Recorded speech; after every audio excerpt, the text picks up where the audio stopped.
We'll spend a few moments this morning in Tzidkas Hatzaddik. We're going to try to get a little bit of an earlier start on the daf today, the daf in Eruvin. But we're picking up this morning in Tzidkas Hatzaddik in Os Chaf Dalid. We're moving forward past a little bit of the end of Chaf Gimel to Os Chaf Dalid. I sent it out on the WhatsApp chat as well. So the Rebbe says here, so it's incredible. The Rebbe is fixated on these mishmoros ideas. This notion of the watches, the three watches of the evening. First watch, first mishmar, as marked by Chomer Noer, the donkey brays. Second mishmar is Kelev Tzwakin, the dog barks. Third mishmar is Tinok Yonek Mishteimo V'isha Misaperes in Bailo. In the third watch, ultimately again, so we have over here a child is nursing and a woman is speaking with her husband, the early hours of the morning. So we've seen already before that what Hatzaddik is doing with these mishmoros is going ahead and really developing or utilizing them as a way of, or as an insight into Avodas Hashem. That ultimately, again, how do we relate to HaKadosh Baruch Hu? In the last os, it was the pain of the Shekhinah. Beforehand, it was, again, in general, in relationship to the Shekhinah. So continuing on this, Reb Tzaddik writes as follows. This is in paragraph Os Chav Daled. Mishmar Rishon Balayla, Chomer Noer. So once again, we know the first watch is the donkey braying. He says, Shenear Adayin. Now look at the Be'urei HaChasidos on the bottom, because we're just going to do this small piece in Chav Dalid, then we're going to go to Chav Hey. But look what he writes in the Be'urei HaChasidos, left-hand column. B'mishmar Rishon, Balayla, have simin ba'olam hazeh, huma shebesha'azu, Chomer Noer, v'korei labailov. Now we'll say, now why does a donkey bray? Why does, I'm sure we've pondered this before, right? Why does a donkey bray?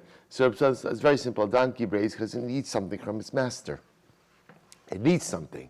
So the donkey brays, but it only brays, Kori Labailov, Vizem Mipnei, Shabailov Neor Az Adayin. So interestingly enough, at the first mishmar of the night, the donkey brays. The reason the donkey brays is because he knows that his master is still awake.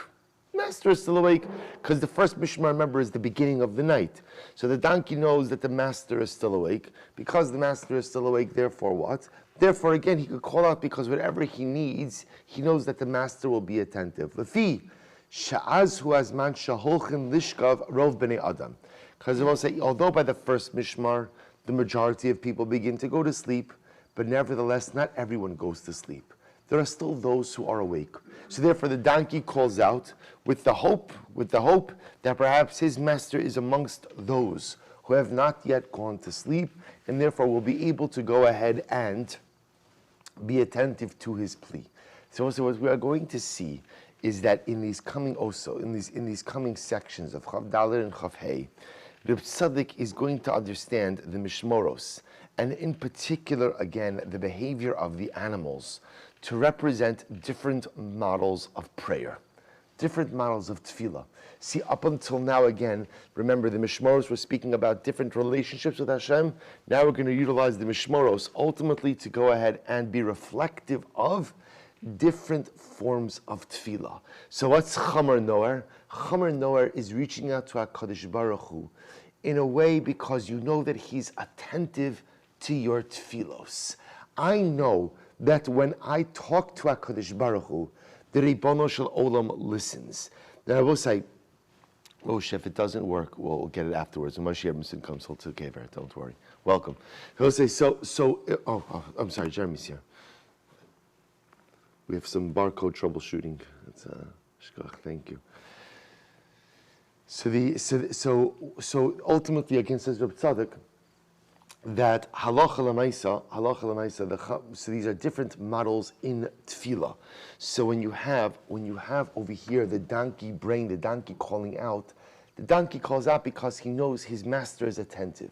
He knows that his master is listening. So says Reb Tzaddik, when you daven, always know that HaKadosh Baruch Hu listens. See, say we often confuse listening with getting what you want. If I get what I want, that means God's listening. If I don't get what I want, that means God's listening. That's not true.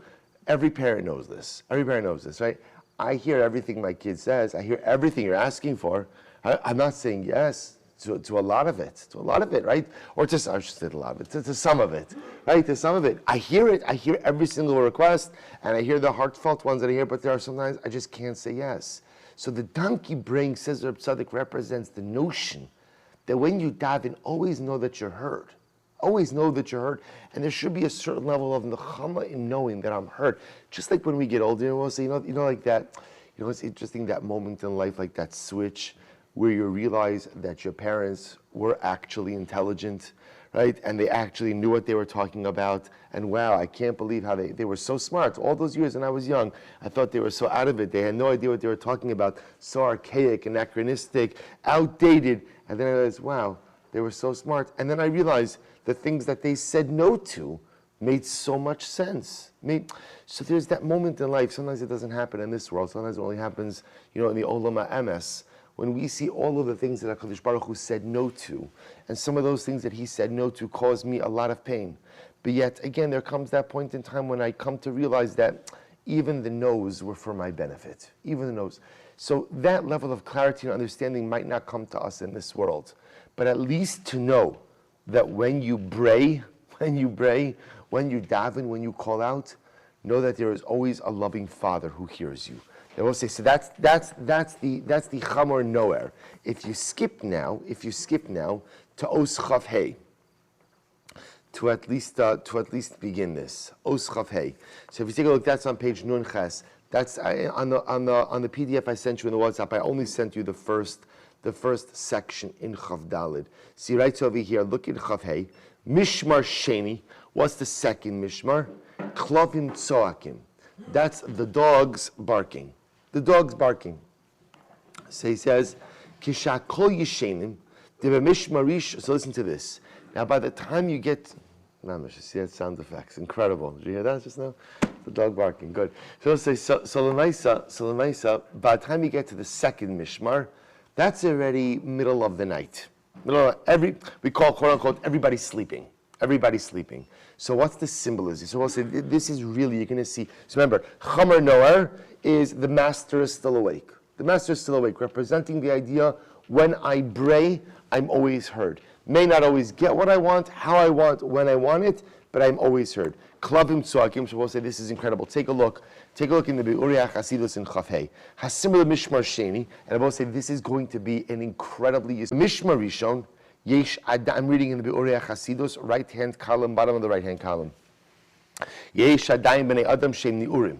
Left-hand column. Ve'ein Hei Manichen Oso Lekelev Litzok. See, now watch this. Says Reb Tzaddik.